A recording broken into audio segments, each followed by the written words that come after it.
At Staffordshire Police, we believe that communities should be able to receive accurate information about policing quickly.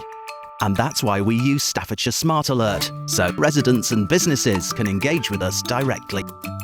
It's a free messaging service designed to be one of the fastest ways of keeping you informed about what's going on in your neighbourhood, while giving you a say in how we police it. We send alerts about crimes or emergencies in your area, while sharing our latest crime prevention campaigns to your inbox.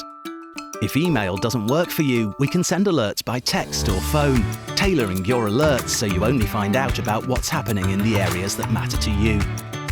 Seen something you want more details on, or feel like you could give us more information? You can now reply to the alerts that we send too. It's as simple as hitting reply. And then we can give you the chance to shape how we police your neighbourhood too, via quick questionnaires.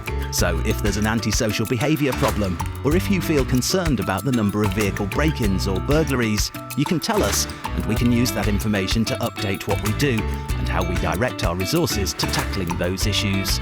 It's completely free, and we can sign you up if we visit.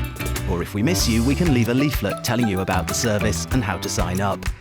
Failing that, you can register online. Visit www.staffordshiresmartalert.co.uk and join the conversation now.